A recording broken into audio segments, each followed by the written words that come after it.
kasih, perkenalkan lagi saya Alvin Nuraditya Ardinata dari Pondok Pesantren Nur Khatib. Saya sebagai siswa MTS Al-Qadir 4 bersama rekan-rekan saya berdua. Lingkungan kami, sekolah kami yang terdapat banyak santri maupun mahasiswa, pastinya ada sampah yang menumpuk. Terkadang sampah itu dibiarkan menumpuk dan hanya dibakar untuk masalah penyelesaiannya. Kami merasa sampah tersebut kurang efisien jika hanya dibakar. Jadi kami bertiga berinisiatif untuk mendaur ulang sampah tersebut, untuk salah satunya dengan membuat ekobrik. Pertama-tama, kami mengumpulkan para rekan-rekan yang bersedia membantu kami dan meyakinkan untuk membuat kampanye, meyakinkan para siswa-siswa yang ada di pondok pesantren kami untuk menumbuhkan kesadaran mereka terhadap sampah yang dibiarkan begitu saja. Selanjutnya, kami mulai mengumpulkan sampah-sampah yang menumpuk seperti sampah plastik, botol plastik, maupun tutupnya. Kami cuci terlebih dahulu untuk menghilangkan kuman-kuman seperti ulat dan debu. Setelah itu, kami jemur hingga kering. Untuk sampah plastik yang sudah kering, kami potong kecil-kecil untuk membuat ekobrik. Untuk ekobrik sudah jadi, tidak kami biarkan begitu saja. Kami berinisiatif untuk membuat sebuah kursi mini dari ekobrik tersebut. Selain dari kursi mini, kami juga membuat meja dari resin. Sampah yang kami potong kecil-kecil, kami campur dengan resin, dengan campuran katalis, hingga menjadi sebuah meja kecil.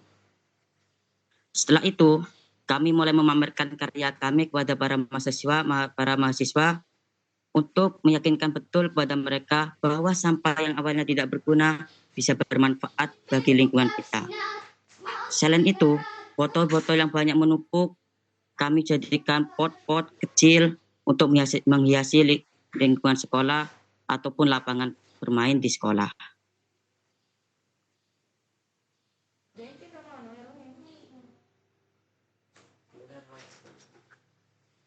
Setelah semuanya itu, kami bertiga mulai mencari informasi bagaimana cara mengulang atau mendaur ulang secara lebih baik lagi.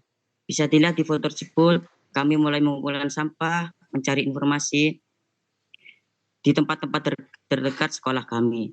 Banyak sekali sampah yang menumpuk. Kami pun berinisiatif untuk membuat ekobrik dan meja resin dari sampah-sampah tersebut.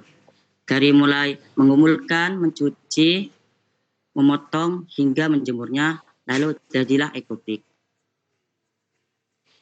Dan karya kami waktu pameran tersebut, kami berinisiatif untuk membuat lebih dari satu kursi mini untuk menjualnya. Dan alhamdulillah ada peminat yang ingin membeli tersebut dengan seharga 38.000. Satu kursi terjual seharga 38 dan meja resin alhamdulillah terjual seharga 20.000. Untuk desainnya kami menggunakan kain perca, yaitu kain bekas dari sekolah kami yang dapatkan. Jadi pure satu kursi itu terbuat dari bahan bekas semua, tidak ada yang kami gunakan seperti bahan baru. Kami menggunakan barang bekas seperti botol tersebut, botol ekobrik dan kain perca.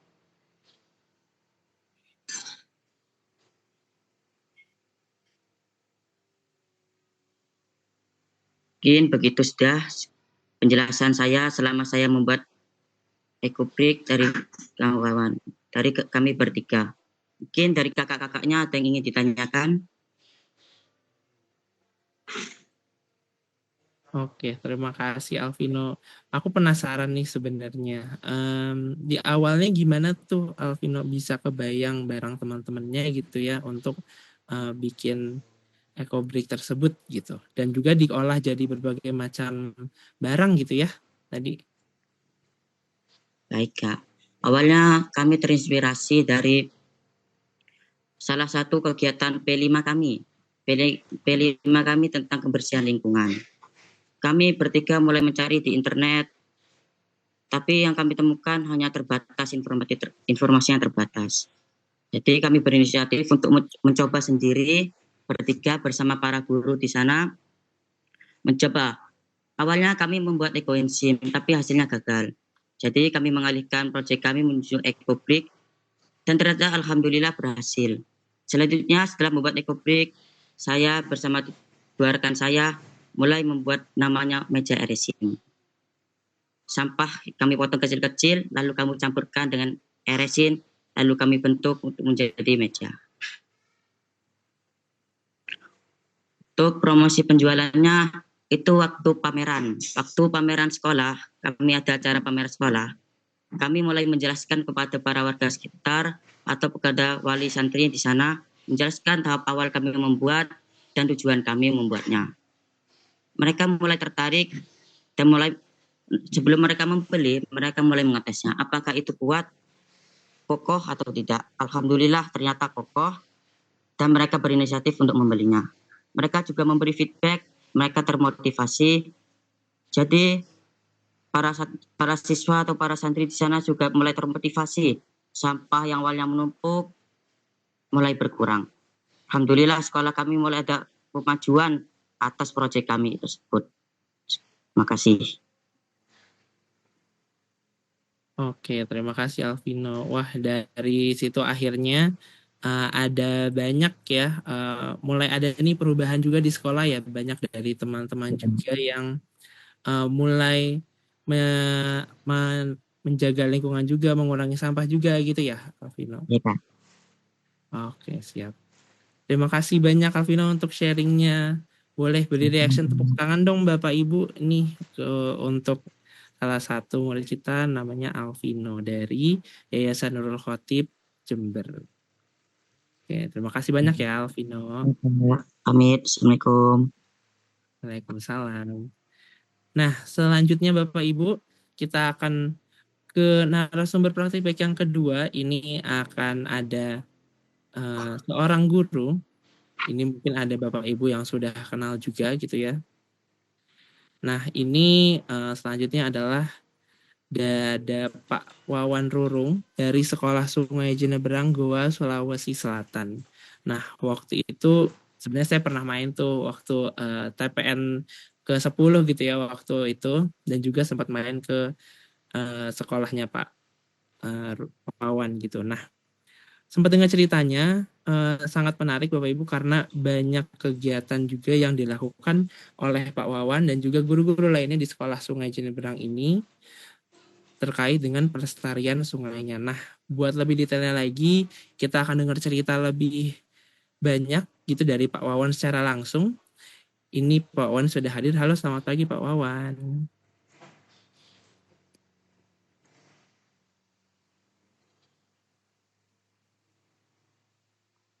Halo Pak, selamat pagi. Gimana kabarnya Pak?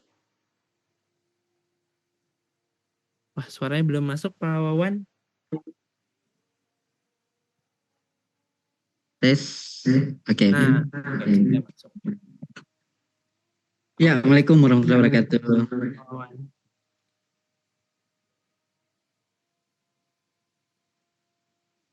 Ya, selamat siang teman-teman semua. Alhamdulillah kami lagi di Makassar ini lagi hujan, kondisi hujan. Ya, sehubungan dengan pertemuan kita hari ini, teman-teman sekalian, bahwa kita ingin membicarakan tentang iklim pendidikan dan pendidikan iklim. Tentu saja ini sangat sekaitan dengan proses-proses yang kami ingin lakukan. Sebelumnya, saya ingin bacakan ini ya Pak Aziz ya, buat teman-teman yang lain. Jalan-jalan ke Makassar, terus ke Goa, ngopi dan berbincang. Buat teman-teman guru belajar, salam kami dari Sekolah Sungai Jeneberang. Cakep. Ya. Cakepnya terlambat ya. Ya, saya ingin cerita sedikit teman-teman tentang Sekolah Sungai Jeneberang. Jadi Sekolah Sungai Jeneberang itu berada di Goa, di Kabupaten Goa, itu batas dengan Makassar. Kalau di kisah historinya itu terkenal sebagai kerajaan. Tapi ada satu hal yang terdapat di Goa, yakni ada Sungai Jeneberang. Nah, Sungai Jeneberang ini adalah sungai yang panjangnya sekitar 80 km. Itu kemudian menyuplai sekian kabupaten ya, Makassar, Goa, Takalar, Maros, Jeneponto, menyuplai sumber air bersih buat sekian kabupaten. Sehingga bayangannya kalau sungai ini kemudian kita tidak jaga, yakini saja bahwa akan terjadi proses masalah besar untuk wilayah Sulawesi Selatan. Ya, saya sendiri, teman-teman, saya Wawan Rorong, saya penggerak Sekolah Sungai Jeneberang, guru formal juga, guru di SMA Negeri 20 Goa, termasuk penggerak dari komunitas guru belajar. Jadi saya yakin teman-teman berjumpa lagi ya di tempat ini. Ya, kebetulan sekolah sungai itu pas berada di bantaran Sungai Jeneberang, di sekitaran Jembatan Kembar di Kabupaten Goa. Ya, next mungkin Pak Asis. Ya, menarik hari ini teman-teman karena kita tentu saja berbicara tentang bagaimana kemudian pendidikan iklim pendidikan dengan pendidikan iklim. Sehingga saya tertarik untuk membicarakan tentang integrasi pembelajaran formal dengan Sekolah Sungai Jeneberang. Mengintegrasikan pembelajaran yang teman-teman lakukan di sekolah formal, itu kemudian kita integrasikan dengan sekolah sungai sebagai sekolah non formal. Ya, ini gambaran sedikit tentang sekolah sungai. Oke, hal yang saya ingin dibahasakan teman-teman sekalian bahwa selalu kita ingat bahwa tujuan pendidikan itu adalah untuk menyiapkan peserta didik bertahan hidup. Satu, kemudian pembelajaran yang berdampak.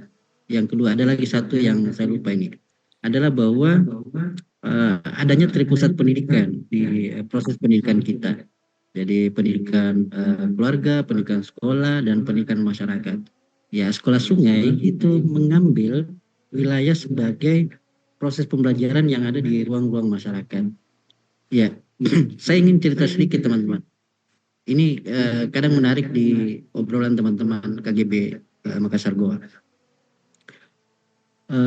Anaknya jago matematika, jago IPA, jago, pokoknya hampir jago di semua mata pelajaran, tapi pasang tabung gas saja dia tidak bisa di rumah. Artinya bahwa proses pembelajaran ini kemudian tidak menyiapkan peserta didik kita untuk bertahan hidup. Ya, karena proses-proses kecil yang bisa dilakukan di rumah itu ternyata tidak diajarkan atau dilatihkan di lingkungan sekolah formal. Kemudian kalau kita bahas tentang pembelajaran yang berdampak, kita harapkan bahwa semua proses pembelajaran yang dilakukan di sekolah itu kemudian berdampak di lingkungan sekitar. Itu jadi nilai tuntutan bahwa anak-anak yang belajar di sekolah selalu dituntut di lingkungan sekitar, tentu saja mampu beradaptasi dengan lingkungan yang ada di sekitarnya. Ya, saya ingin bercerita juga Bapak Ibu. Dulu kami punya program namanya sekolah perjalanan. Kebetulan kerjasama dengan komunitas guru belajar itu. Ya, sekolah perjalanan itu kami bagi 3. Ada sekolah perjalanan kota, kemudian ada sekolah perjalanan sungai, sawah, dan hutan, kemudian ada sekolah perjalanan gunung. Yang kami lakukan ini adalah sekolah perjalanan yang ada di foto di bawah itu adalah sekolah perjalanan sungai, hutan, dan sawah. Pada proses itu, di antara peserta ini ternyata ada dari anak-anak yang anggap dari high class ya, ekonomi di atas lah, karena dia juga dari sekolah yang wah di Makassar. Apa yang terjadi teman-teman sekalian ketika kami bawa mereka ke sawah, hal yang menarik dari apa yang mereka utarakan adalah bahwa ini baru pertama kali dalam hidupnya dia baru lihat yang namanya pohon padi. Bayangkan saja teman. Kalau dia baru pertama kali dia melihat namanya pohon padi, padahal berasnya itu tiap hari dia konsumsi. Untungnya pada saat itu proses itu ada hanya 5 anak yang mengutarakan itu bahwa ini baru pertama kali mereka melihat pohon padi. Padahal berasnya itu tiap hari dimakan. Jadi jangankan mereka mau bicara tentang iklim, paham tentang kapan padi tumbuh, kapan padi dipanen, berapa kali dalam setahun orang panen, berapa kebutuhan airnya. Ya, ini terlalu jauh proses pembicaraannya karena mereka menyampaikan bahwa baru pertama kali melihat yang namanya pohon padi. Terus ditanya, gimana sih bayangannya tentang pohon padi? Mereka bayangkan pohon padi itu setinggi pohon mangga, kemudian dipetik, dan lain-lain. Nah, inilah yang kemudian yang kita tangkap, bahwa proses penerapan yang ada di sekolah, itu kemudian selalu diselaraskan, diintegrasikan dengan kehidupan lingkungan sekitarnya. Itu yang kita harapkan, supaya tidak terjadi anak-anak yang sepertinya. Bayangkan ya kalau anak-anak kita tidak pernah melihat padi. Coba nanti kalau anaknya Pak Asis kemudian tidak pernah lihat padi tapi selalu makan beras, itu kan jadi masalah. Ya, kemudian tidak pernah lihat sungai, dan proses ini di sekolah perjalanan itu, kalau Bapak Ibu lihat di gambar-gambar itu ya, mereka kita ajari tentang bagaimana bermain lumpur, bagaimana ada satu ya pik yang tidak kelihatan. Mereka makan belalang gitu ya. Jadi mereka makan belalang, dan itu baru seumur hidupnya mereka makan belalang. Satu kali seumur hidup. Nah, inilah yang kita harapkan, bahwa proses-proses pembelajaran ini kemudian pentingnya berkelanjutan. Ya, membekali generasi muda, makanya kita bahasakan di situ bagaimana membekali generasi muda dengan pengetahuan dan keterampilan yang dibutuhkan untuk menghadapi tantangan masa depan. Ya, kemudian mengintegrasikan pembelajaran formal dengan lingkungan alam dapat memberikan pengalaman edukatif yang mendalam dan bermakna. Karena yang kami tangkap, teman-teman sekalian, di sekolah-sekolah formal, apalagi kita di lingkungan untuk Goa, itu jarang sekali mengintegrasikan antara pembelajaran mereka dengan tantangan sesungguhnya. Tantangan sesungguhnya buat orang-orang Goa adalah menjaga sungai. Ini yang penting karena ini sangat tergantung berapa kabupaten untuk wilayah Sulawesi Selatan. Ya, next mungkin. Nah, real kondisinya kami ini, permasalahannya kami di Goa, sungai itu bermasalah karena ada alih fungsi lahan, pertumbuhan penduduk di tepi sungai, kemudian pembuangan sampah. Ya, kalau kemudian ini real condition ini kita tidak sesuaikan dengan proses pembelajaran, termasuk di sekolah-sekolah formal yang ada di Kabupaten Goa, apa yang Ananda tadi yang lakukan di awal tidak dilakukan juga di Goa, maka yakin bahwa permasalahan ini kemudian tidak akan bisa terselesaikan bagi kami yang ada di bantaran Sungai Jeneponto. Ya, next. Ya, sehingga atas dasar yang tadi teman-teman sekalian, kami mencoba konsep sekolah sungai Jeneponto. Satu, pendidikan berbasis sungai, menggabungkan pendidikan formal dengan pembelajaran langsung tentang ekosistem sungai dan budayanya. Kemudian integrasi kurikulum.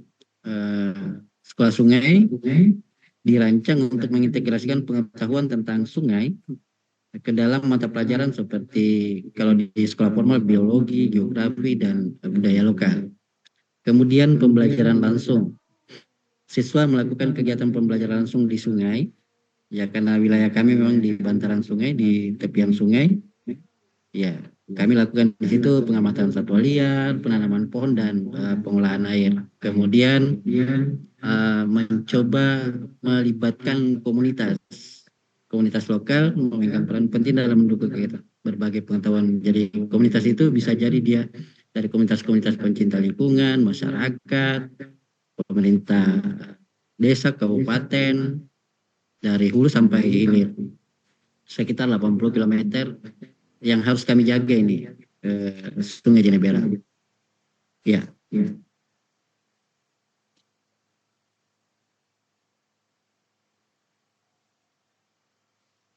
Oke. Teman-teman sekalian, yang kita lihat sekarang tampilannya adalah bahwa materi pembelajaran kami di sekolah sungai itu kemudian kita harap terintegrasi dengan proses pembelajaran sekolah-sekolah formal. Kalau materi kami di sekolah sungai, konservasi, pendayagunaan sumber daya air, pengendalian, sistem informasi, pemberdayaan masyarakat, pengenalan tentang alam dan lingkungan, penerapan teknologi, pendidikan lingkungan hidup, sampah dan penyelamatan air, pengkajian, pendidikan tentang kebencanaan, penelitian dan pengembangan, serta outbound dan game. Itu kita selalu menganalisis, mencoba untuk mengintegrasikan dengan potensi mata pelajaran yang teman-teman sekolah formal lakukan. Jadi misalnya di mata pelajaran IPA, observasi flora dan fauna sungai, selalu kita kaitkan dengan sungai. Analisis kualitas air, kemudian siklus air, kemudian sama juga di matematika, pengetahuan anak-anak tentang matematika itu kita kaitkan dengan persoalan sungai, mengukur debit, mengolah data hasil, perhitungan statistik, kemudian di IPS, dampak aktivitas. Maksud kami gini, kami ngundang peserta-peserta didik, teman-teman di sekolah-sekolah formal untuk kemudian berada di sekolah sungai, kami undang untuk datang ke sekolah sungai, kemudian kita mengintegrasikan pemahaman mereka dengan persoalan sungai. Kita harapkan sih sebenarnya dasarnya adalah bahwa kita berharap bahwa anak-anak itu kemudian cinta sungai lah, sadar bahwa betapa pentingnya sumber air yang ada di bawah.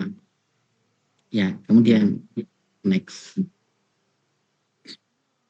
Ya, ini beberapa kegiatan-kegiatan teman-teman di sekolah sungai, misalnya pengintegrasian tadi untuk mapel seni mungkin ya. Kemudian kami adakan lomba mewarnai, ngajak anak-anak mewarnai gambar sungai. Ya, kemudian ada ini pelatihan komunitas. Jadi pelibatan komunitas-komunitas masyarakat dan bukan cuma sebatas kegiatan-kegiatan ini. Teman-teman yang aktif di komunitas seni itu juga kami libatkan untuk cerita tentang sungai tapi tetap di komunitas wilayah komunitas mereka. Jadi kemudian ya, ini susur sungai. Saya yakin teman-teman semua paham tentang susur sungai. Juga kegiatan yang kami lakukan. Kemudian riset. Jadi kita coba undang teman-teman dari sekolah, undang teman-teman dari pihak universitas, kampus untuk mencoba riset sambil mengajak anak-anak untuk belajar. Jadi ada berapa biota sungai, ada berapa makhluk yang ada di sungai, itu kemudian kita coba di situ, Pak. Berapa jumlah debit air, berapa kekuatan jembatan yang dibutuhkan, itu kadang kita main sama anak-anak soal hitung-hitungan. Kemudian next. Ya, di kegiatan kami ada kegiatan-kegiatan yang memang khusus outdoor, ya ada kegiatan di indoor. Ya, di kegiatan inilah yang kadang kami ngajak sekolah-sekolah formal atau masyarakat atau komunitas atau anak-anak yang ada di bantaran sungai, itu kemudian kita ajak ke sekolah sungai untuk berbincang tentang sungai. Ya, inilah beberapa kegiatan yang kami lakukan. Ya, setelah kita melakukan proses itu teman-teman, ternyata manfaat integrasinya pelajaran formal yang kita lakukan dengan sekolah sungai itu adalah memudahkan pemahaman ekosistem itu, meningkatkan pemahaman tentang ekosistem sungai ke anak-anak. Anak-anak mengerti, anak-anak semakin tahu tentang ekosistem yang ada di sungai. Kemudian keterampilan praktis, jadi mulai pengamatan, pengumpulan data, analisis, ya keterampilan-keterampilan itu yang kita ajarkan ke anak-anak. Berapa jumlah sampah yang bisa muncul di setiap minggu, setiap hari, sampah-sampah apa saja yang muncul. Kemudian ada kepedulian lingkungan, meningkatkan kesadaran dan kepedulian, ada keterampilan berkelanjutan dan kesadaran budaya lokal. Bukan penghargaan terhadap budaya lokal yang terkait dengan sungai di kabupaten kami. Ya, ini metode yang kami lakukan teman-teman. Jadi selalu kami ngajak anak-anak observasi dan pengamatan, kemudian pengumpulan data, eksperimen dan praktik, keterampilan berkelanjutan, serta melibatkan komunitas-komunitas yang terkait dengan proses itu. Nah, ini tantangannya, ini tantangan kami, kendala-kendala yang kami hadapi. Keterbatasan sumber daya di sekolah sungai itu mungkin karena kami hanya beberapa orang saja yang terlibat, sehingga selalu kami berharap bahwa teman-teman guru itu juga bergerak di sekolahnya masing-masing. Jadi kita sih berharapnya bahwa sekolah-sekolah formal, biar mereka tidak ke sekolah sungai, itu tetap juga melakukan proses belajar tentang sungai di sekolahnya masing-masing, karena sekali lagi bahwa Sungai Jeneberang ini adalah tanggung jawabnya teman-teman yang ada di Kabupaten Goa. Ya. Kemudian kurangnya kesadaran masyarakat, ini juga selalu kami diskusikan dengan pemerintah setempat. Perubahan iklim ini selalu kita analisis, selalu kita tangkap apa prediksi-prediksi tentang perubahan iklim yang akan terjadi, termasuk di cuaca sekarang ini. Ya, kemudian kerjasama dengan antar pihak. Next. Oke. Ya, ini rencana pengembangan ke depan. Next saja ya. Ya, dan ini yang terakhir. Sekian dan terima kasih. Ya, ada kata kunci di situ, Pak Aziz. Teman-teman. Ya, jangan salahkan mantan alam. Alam hanya mencari haknya. Terima kasih. Assalamualaikum warahmatullahi wabarakatuh. Waalaikumsalam. Wah, ini kalimat penutupnya sangat kuat ya. Jangan salahkan alam, tapi alam hanya mencari haknya. Wah, oke. Terima kasih banyak Pak Wawan untuk sharingnya ya Pak pada pagi hari ini. Ini baca di kolom komentar banyak banget nih yang dapat inspirasi gitu ya dari sekolah sungai dan yang kegiatan dilakukan sama Pak Wawan dan rekan-rekan di sana. Gitu. Oke, terima kasih banyak Pak. Terima kasih. Ya.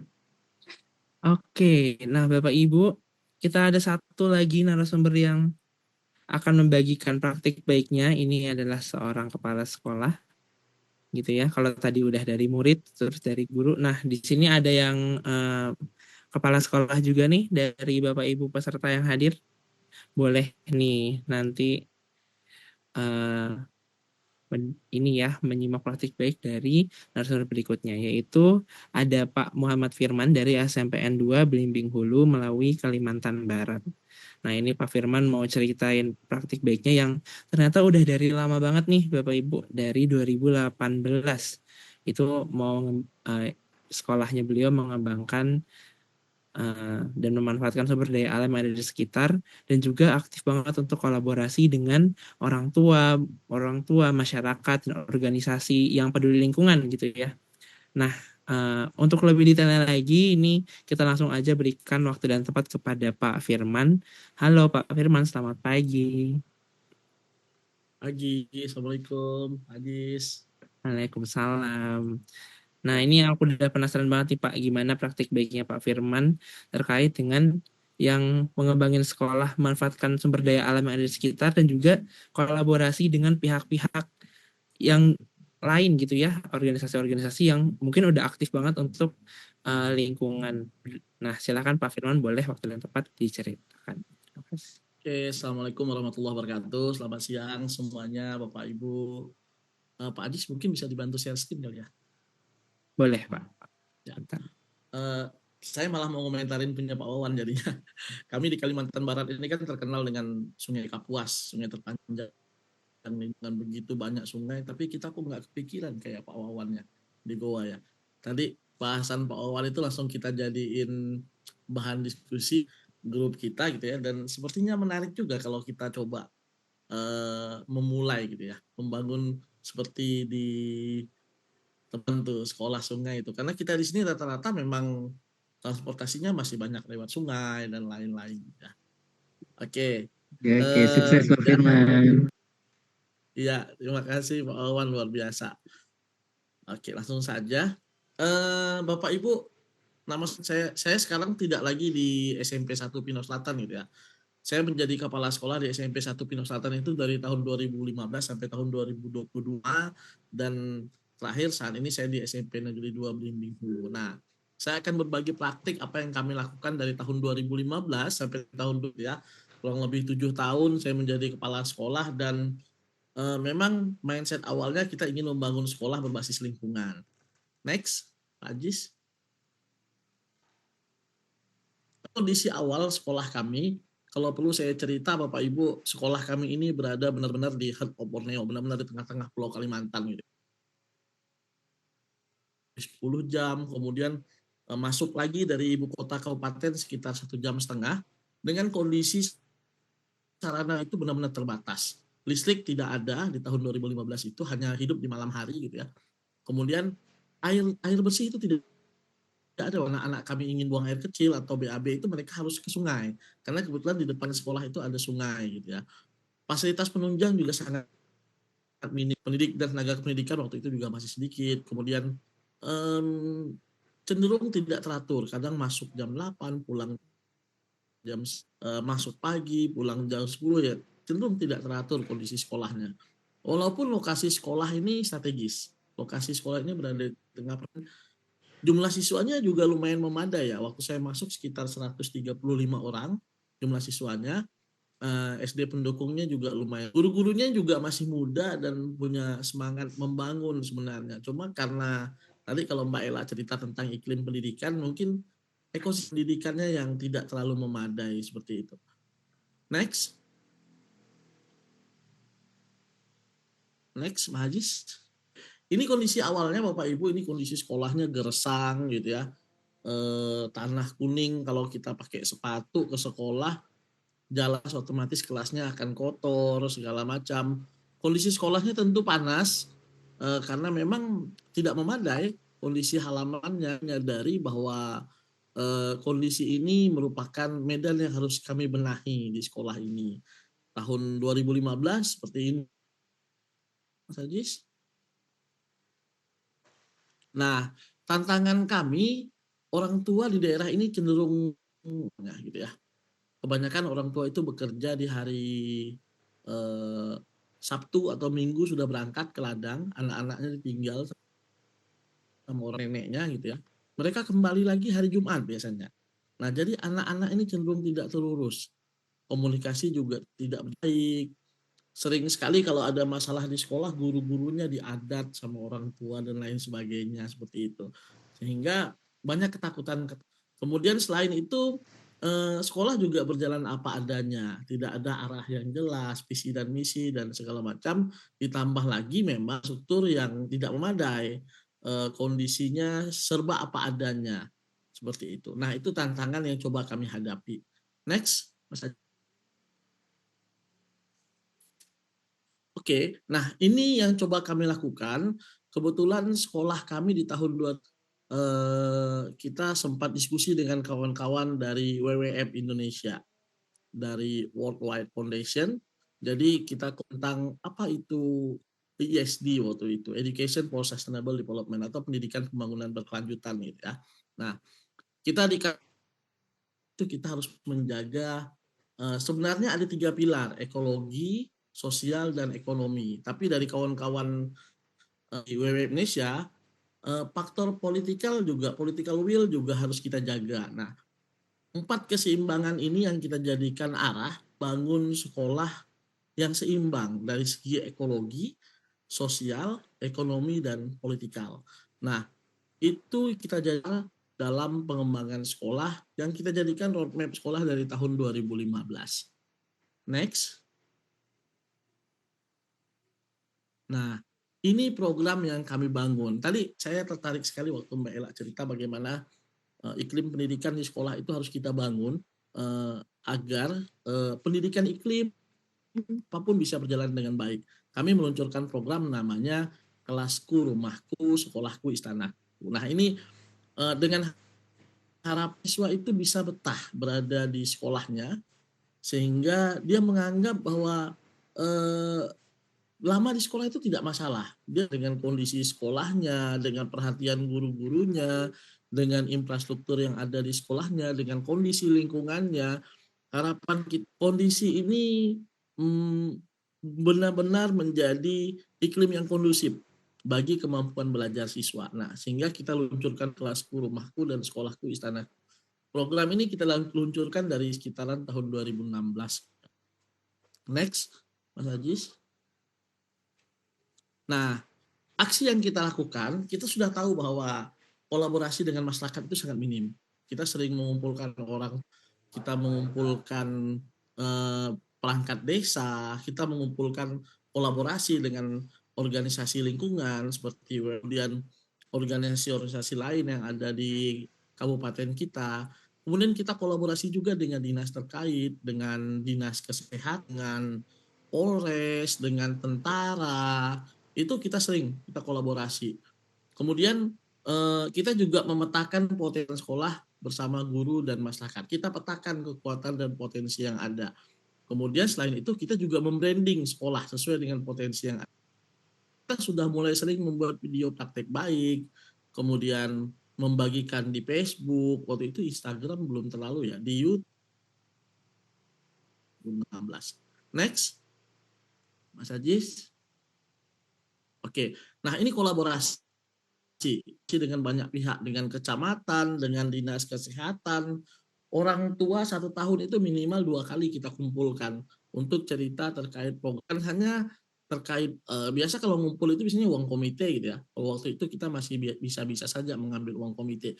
Tapi kita juga cerita terkait sekolah, apa yang udah kita capai, apa yang diinginkan orang tua, dan lain sebagainya. Selain itu kita juga banyak belajar melalui Indonesia.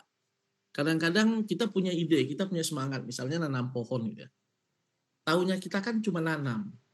Tahuannya kita tidak dapat, menanam itu harus seperti ini agar bisa tumbuh, agar bisa subur. Nah, itu yang kita dapatkan dari mitra-mitra luar. Kita dengan dinas kesehatan. Ini kadang-kadang kita buat program, ayo sarapan pagi bersama. Nanti Pak Camat kita hadirkan, kepala desa kita hadirkan bersama anak-anak di sekolah. Mereka bawa bekal dan lain sebagainya, duduk bersama rame-rame dengan kepala dinas, dengan kesehatan dan lain sebagainya. Itu kita lakukan secara rutin mulai tahun 2016. Next.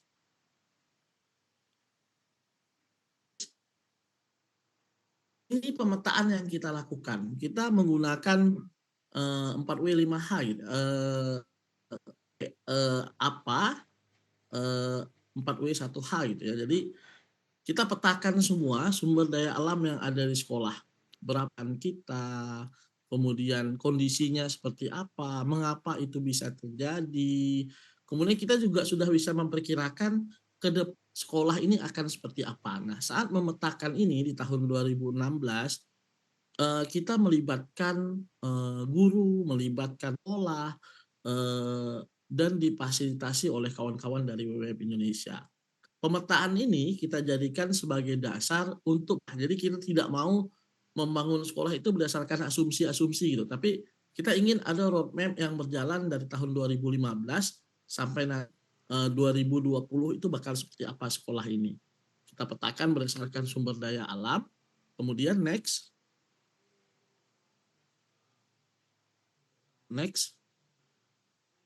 Nah, kita petakan juga sumber daya manusianya. Mengapa ini kita petakan? Agar kita bisa tahu, seperti apa sumber daya manusianya, sumber daya sosialnya seperti apa, agar kan apa yang kita rencanakan bisa berjalan dengan baik. Agar kalau ada masalah, kita bisa lihat, ini memang sudah kita petakan. Ada guru yang memang jadi champion di leadernya, ada yang sementara kita biarkan dulu. Nanti pelan-pelan dia juga akan jadi leader. Sumber daya sosialnya juga kita dukung sekolah. Kita petakan siapa tokoh politik berasal dari daerah ini yang mendukung sekolah. Bagian apa-apa saja yang bisa mendorong sekolah untuk bisa menjadi lebih baik seperti itu. Next. Oke, nah sumber daya ekonominya juga kita tahu benar bahwa kehidupan masyarakat di tempat kita itu ekonominya tidak baik-baik saja. Nah, tentu ini kita jadikan dasar juga bahwa kita tidak bisa membangun sekolah dengan memaksa orang tua harus menyumbang dan lain sebagainya, tidak. Menggunakan sumber daya yang ada di sekitar sekolah, kekuatan-kekuatan yang ada di sekolah untuk membangun sekolah berbasis lingkungan. Oke. Nah, ini yang kita lakukan.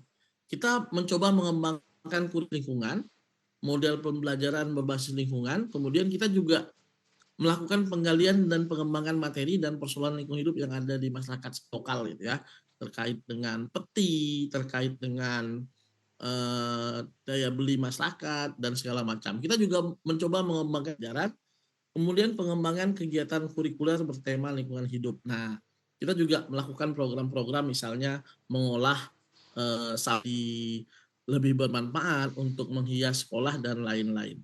Next, Mas Ajis. Nah, ini kita juga melakukan banyak pembiasaan di siswa ya. Saya kira ini sudah biasa gitu ya. Kita fokus pada kesehatan siswa, konsep dasar pemanfaatan teknologi ramah lingkungan, pengelolaan lingkungan sosial budaya dan lain sebagainya. Itu coba kita hadirkan di kalangan anak-anak. Mas?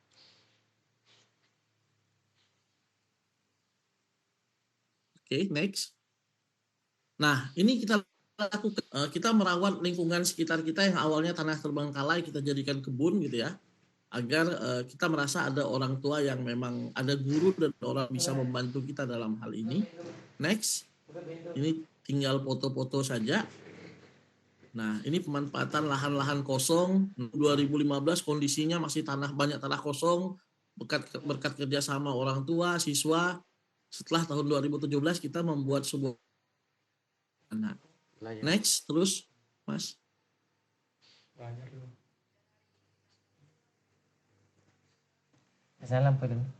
Oke, next. Nah, ini kondisinya lingkungan yang awalnya gersang gitu ya, panas, secara perlahan kita bangun sehingga menjadi lebih sejuk. Kemudian siswa juga bisa menjadi lebih betah untuk berada di sekolah. Next.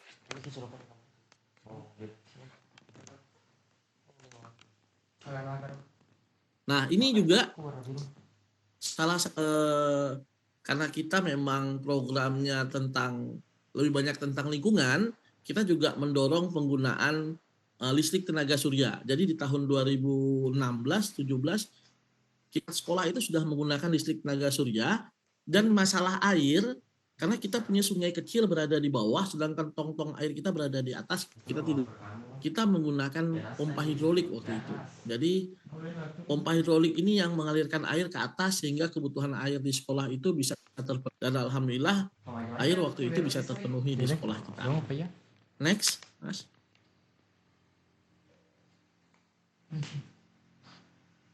Nah, ini penataan lingkungan kelas menggunakan barang-barang bekas dan lain sebagainya. Dan ini program bagi anak-anak. Di tahun ini kita sudah mulai melakukan nih program literasi sebenarnya. Next, Mas. Ini penataan kelas. yang di sebelahnya, Mas Ajis. Nah, ini program literasi. Jadi tiap anak itu wajib waktu 30 menit setiap hari untuk menulis apa saja. Menggunakan bahasa daerahnya kah, menggunakan bahasa Indonesia kah? Kami ingin paling tidak mereka belajar menulis terkait apa saja gitu. Karena zaman dulu saya masih sekolah gitu ada namanya buku diary siswa gitu. Kalau sekarang kan udah banyak ditinggalkan. Kita coba ke anak-anak kita sehingga mereka mau dalam literasi gitu ya. Lanjut.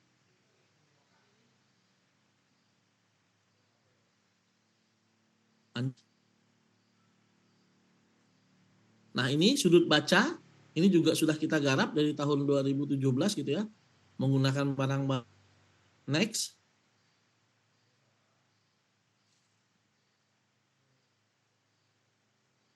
Nah, ini sudah tahun 2018 ke atas ya. Next, Mas.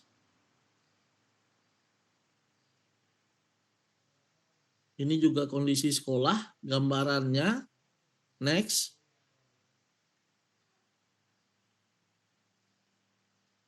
Kebetulan di tahun 2019, sekolah kami juga terpilih untuk melakukan presentasi di World Environment Education Congress di Thailand.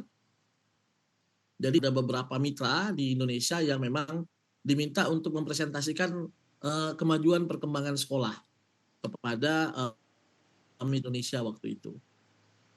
Next, Mas. Nah, tahun 2024, kebetulan kami bekerja sama masih dengan Web Indonesia, kita sudah melakukan pembuatan modul disesuaikan dengan kondisi kurikulum yang ada sekarang, dan kita juga melakukan pendampingan pembuatan modul ini kepada sekolah-sekolah terkait dengan kawasan penting ini, kawasan-kawasan yang mendorong perubahan iklim gitu ya, kawasan-kawasan yang memang high carbon sehingga harus dijaga, dan kami menyadari bahwa anak-anak sekolah harus paham ini, harus paham sehingga mereka bisa menyadari pentingnya menjaga kawasan-kawasan ini. Juga tentang sawit berkelanjutan. Sawit berkelanjutan ini bagaimana kita ingin mengajarkan kepada anak-anak bagaimana menanam sawit tapi tetap lingkungan. Misalnya tidak menanam sawit di daerah hutan, tidak menanam di dekat sungai, menggunakan pupuk-pupuk organik dan segala macam. Kami rasa itu perlu kita ajarkan dari sejak dini. Kemudian ada budaya berontang dan budaya dadar ayak. Ini tadi juga terkait dengan pangan lokal. Kebetulan ada tadi Bram tadi cerita tentang pangan lokal. Nah, itu kita sudah coba buatkan modul-modul P5-nya. Tentu saja perubahan ini tidak instan gitu ya. Seperti bayangkan dari 2015 sampai tahun 2020 2019 dihantam COVID, berantakan lagi program-program, masuk 2022 dan di 2023 2024 saya sudah mutasi ke sekolah yang baru, dan kita baru memulai kembali dengan kondisi yang sekarang. Kita lebih banyak menggunakan sistem berbasis teknologi. Mungkin itu saja, Mas Ajis. Terima kasih. Assalamualaikum warahmatullahi wabarakatuh. Oke, terima kasih banyak Pak Firman untuk sharingnya. Ini tadi ini banget ya. Ternyata perjalanannya panjang banget ya Pak ya. Udah dari lama banget, dan itu juga perubahan-perubahan yang terjadi itu nggak hanya dalam jangka pendek gitu ya, tapi juga langsung terlihat dari tadi 2015 sampai 2017, 2021 itu tuh perubahannya sangat banyak sepanjang tahun itu gitu ya Pak ya. Terima kasih banyak untuk sharingnya hari ini Pak Firman. Nah, Bapak Ibu, ini gimana nih? Boleh dong Bapak Ibu tulis di chat nih ya. Tadi kita udah mendengar ada dari Alvino yang cerita tentang gimana nih dia membuat sebuah ecobrick gitu ya. Dimulai dari kesadaran bahwa wah, ada banyak sampah nih di sekolah, apa ya yang bisa dilakukan gitu. Terus kemudian ada Pak Wawan yang juga menginisiasi di sekolah sungai gitu ya, mengajak banyak sekolah untuk lebih peduli lagi terhadap sungai, dan juga tadi Pak Firman yang terakhir ceritanya untuk melibatkan juga banyak pihak untuk perubahan di sekolahnya. Boleh dong Bapak Ibu di chat juga ya, dituliskan apa nih insight yang didapat di hari ini. Nah, sembari menunggu Bapak Ibu menulis juga, ini setelah rangkaian kita Sabtu hari dari tadi ya jam 10 ini kita ada banyak sekali insight yang didapat. Ini aku mau bacain, ada yang udah nulis nih ya. Ini ada Bu Alfi bilang sangat menginspirasi. Oke. Terus ada cerita. Oh ini pas Bu Wiwit ya, tadi pas sesinya Pak Wawan. Kalau di kota udah agak sulit katanya untuk nemu sawah. Tapi bisa juga kolaborasi dengan taman kota. Oke. Nah boleh. Nah ini salut di tengah dari Pak Adik salut di tengah pemulihan pembelajaran dan perbaikan iklim pendidikan nasional sudah ada praktik baik yang berdampak sekolah kita. Oke. Ada Bu Husnul Khotimah menambah wawasan dan sangat menginspirasi. Oke. Nah ini dari Bu Rizky ya, Bu Rizky Pak Rizky Mardianto. Terima kasih atas ilmunya, manfaatkan dan mengembangkan sumber daya alam di sekitar sekolah sebagai inovasi-inovasi kreatif dan inspiratif. Wah siap, nih kayaknya udah siap buat coba dilaksanain nih ya Bapak Ibu di sekolah masing-masing. Oke. Nah Bapak Ibu, dari praktik baik yang tadi disampaikan oleh Alvino, terus dari Pak Wawan dan juga Pak Firman, itu juga sebenarnya mungkin baru sebagian ya gitu ya dari banyaknya praktik baik yang ada di luar sana gitu. Nah, kami yakin di Tempat Pendidikan Nusantara bahwa Bapak Ibu juga mungkin sebenarnya sudah punya praktik baik yang diterapkan gitu sebelumnya. Nah, kami mau ngajak Bapak Ibu gitu ya untuk mulai dari hari ini tadi yang kayak seperti kata Bu Ella gitu ya, untuk memperbincangkan kembali topik-topik terkait pendidikan iklim dan juga iklim pendidikan, sekaligus mulai nih kita coba tadi ya menerapkan pembelajarannya di kelas gitu ya, mulai dari mungkin semester depan nih setelah sekarang lagi setelah bagi rapot kemarin dan juga sedang murid-murid lagi libur, ini waktunya untuk merencanakan pembelajaran di semester depan. Nah, kita bisa mulai nih integrasiin yang tadi sudah kita dapatkan di pembelajaran semester depan gitu ya. Nah, kami mau mengajak Bapak Ibu gitu untuk berbagi praktik baik juga melalui misi belajar. Gitu mungkin Bapak Ibu ada yang sudah familiar dengan misi belajar karena di tahun kemarin gitu ya. Itu juga tahun ini ya, tahun ini juga sudah menggunakan misi belajar gitu di Temu Pendidik Nusantara. Aku akan share screen dulu terkait dengan misi belajar Bapak Ibu. Termasuk ada misi belajar baru nih terkait dengan topik TPN. Nah, mungkin Bapak Ibu sudah punya praktik baiknya gitu ya. Bisa juga diceritakan di misi belajar ini. Aku akan share screen terlebih dahulu. Oke. Nah, ini Bapak Ibu misi belajar. Jadi Bapak Ibu di sini bisa memilih dulu pertama misi belajar mingguannya. Nanti akan ada misi belajar baru yang kita akan upload di tpn.gurubelajar.org gitu ya. Kemudian nanti menyelesaikan misi mingguannya. Jadi akan ada misi mingguan baru. Kemudian nanti Bapak Ibu bisa mengisi form misinya, menceritakan praktik baik yang sudah dilakukan gitu. Kemudian nanti bisa juga mengundang temannya untuk ikut mengerjakan, karena pasti praktik baik juga mungkin Bapak Ibu punya kenalan rekan-rekan yang wah praktik baiknya cocok nih sesuai dengan misi belajarnya. Nah itu Bapak Ibu bisa ajak untuk juga mengerjakan misi belajar ini. Nextnya, nah ini dia misi baru terkait dengan iklim pendidikan. Ini Bapak Ibu bisa baca, ini terkait dengan kompetensi murid yang terus meningkat, terus ada beragam aktivitas yang berbeda dilakukannya. Sehingga buat murid senang sampai memprotes guru lainnya karena cara mengajarnya tidak seperti Budian. Namun malah banyak guru yang jadi nyalahin Budian nih, aduh macem-macem sih Budian ngajarinnya, jadi murid-muridnya pada protes gitu. Nah, malah makin banyak yang menyukai Budian dan sebaliknya guru lain malah makin sering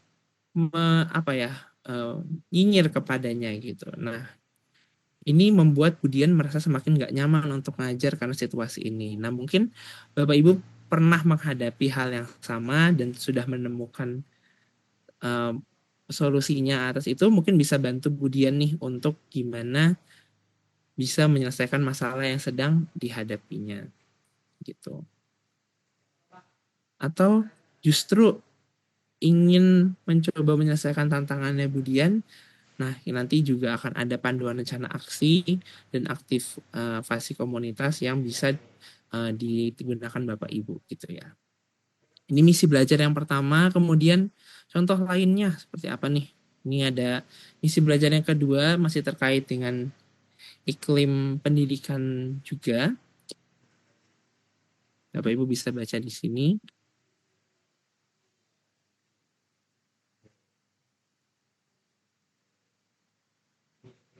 Nah, kalau ini ceritanya tentang kondisinya ada usulan baru tapi malah ternyata menambah kerjaan lagi untuk rekan-rekan gurunya ya. Rekan-rekan guru lainnya merasa kayak, wah kok jadi nambah kerjaan lagi nih usulannya Pak Adi ini gitu ya. Nah, ini mungkin Bapak Ibu punya praktik baik untuk yang sudah menghadapi masalah seperti ini gitu ya. Itu bisa diceritakan juga nanti lewat misi belajar ini. Kemudian ini terkait misi belajar manajemen kelas juga masih ada, bisa dibaca misi yang baru.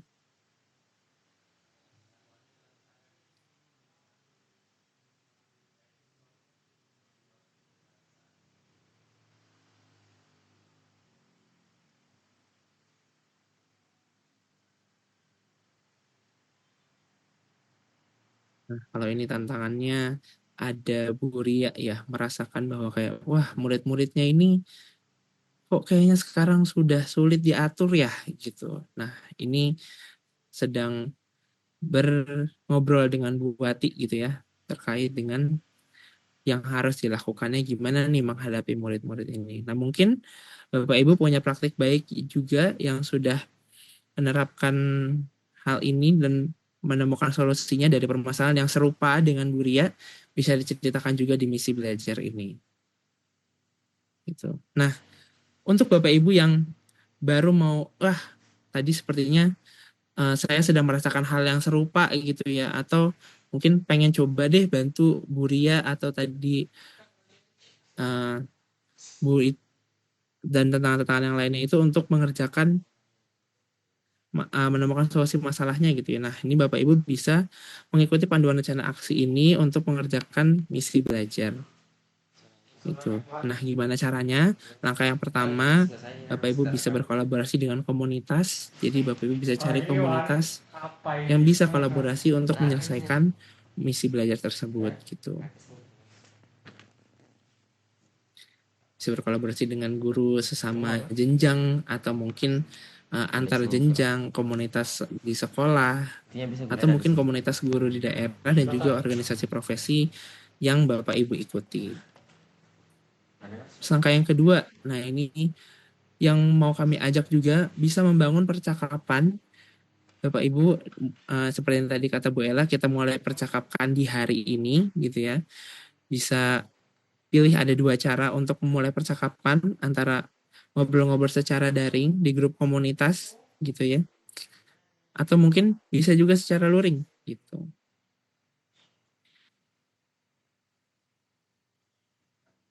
Nah, Bapak Ibu bisa juga menggunakan misi belajar ini untuk memulai percakapan di grup-grup komunitasnya seperti itu.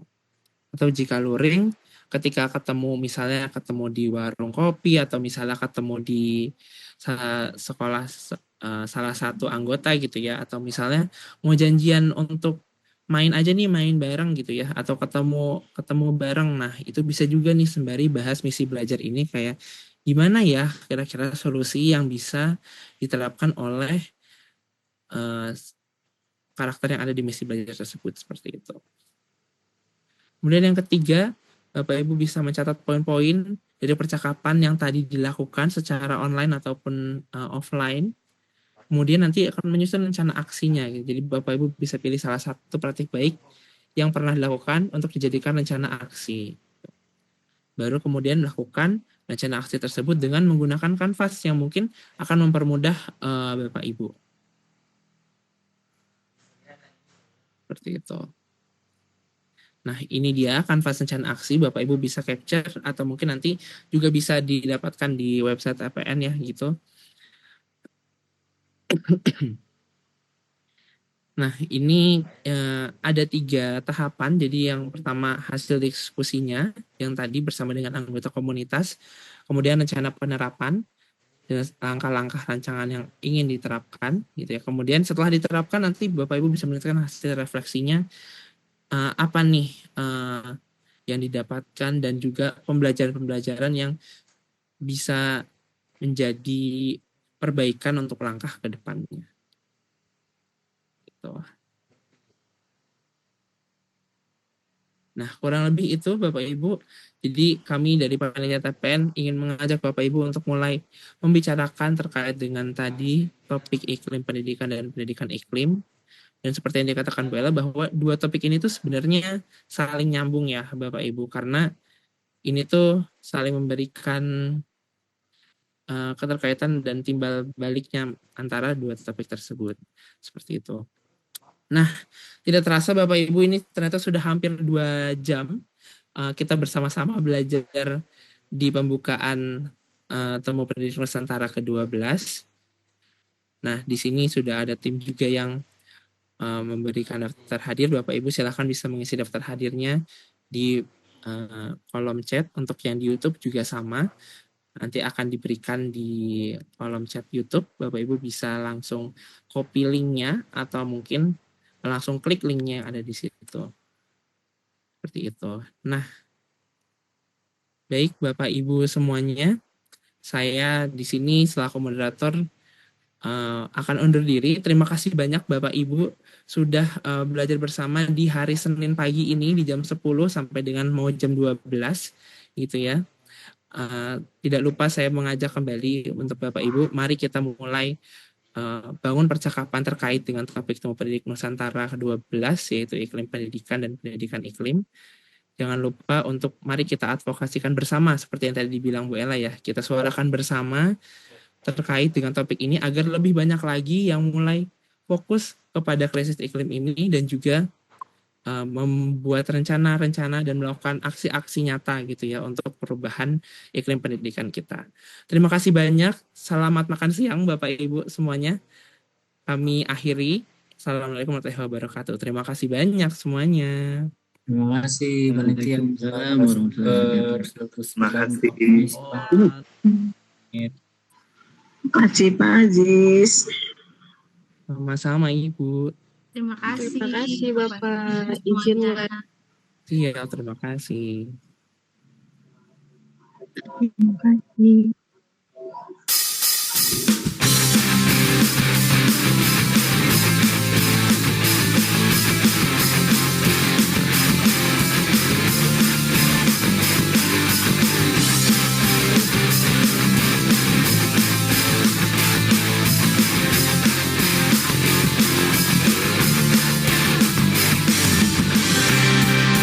Ketika kita memilih untuk berada di sini, berjalan bersama untuk sebuah mimpi dan cita-cita.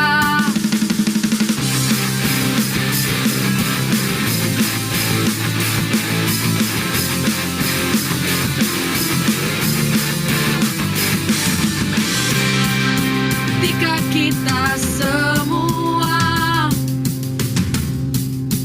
memadukan kekuatan,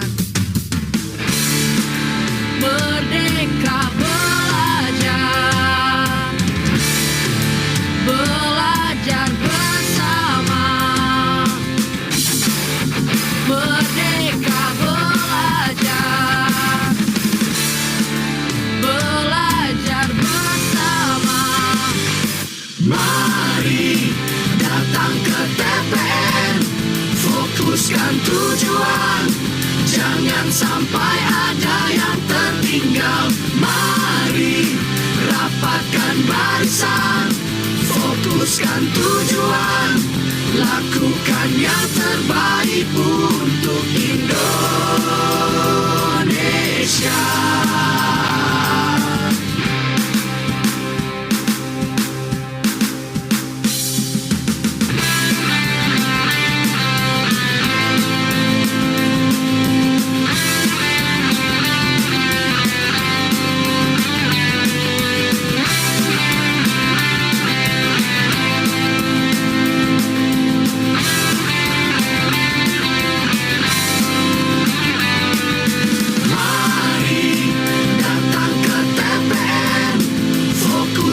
tujuan, jangan sampai ada yang tertinggal. Mari rapatkan barisan, fokuskan tujuan, lakukan yang terbaik untuk Indonesia. Fokuskan tujuan, jangan sampai ada yang tertinggal. Mari rapatkan barisan, fokuskan tujuan, lakukan yang terbaik untuk Indonesia.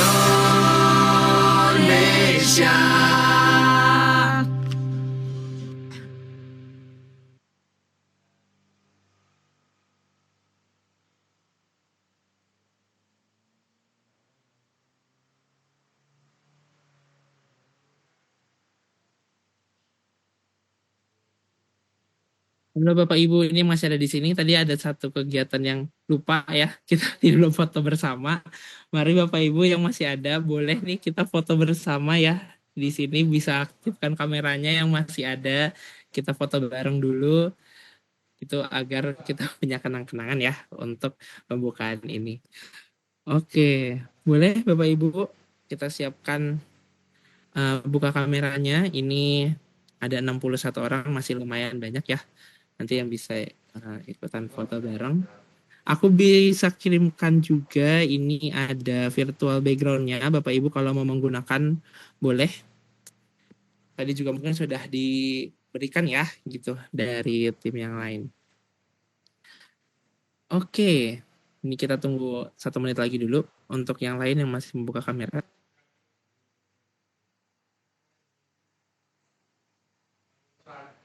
Oke, kalau misalnya belum bisa tidak apa-apa, tapi kita coba buka dulu.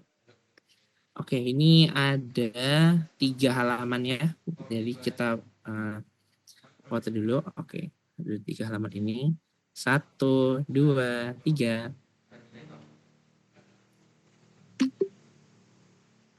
Oke, 1 kali lagi. 1, 2, 3. Lagi. 1, 2, 3. 1 kali lagi, Bapak Ibu. 1, 2, 3. Oke, terima kasih banyak Bapak Ibu semuanya. Selamat melanjutkan aktivitas kembali. Semangat untuk yang Sama-sama. Bapak Ibu. Mana sih suaranya Pak Dir? Keluar.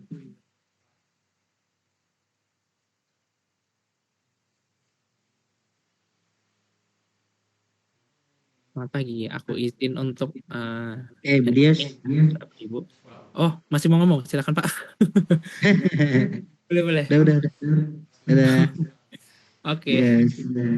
Thank you, terima kasih banyak Bapak Ibu.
Thank you.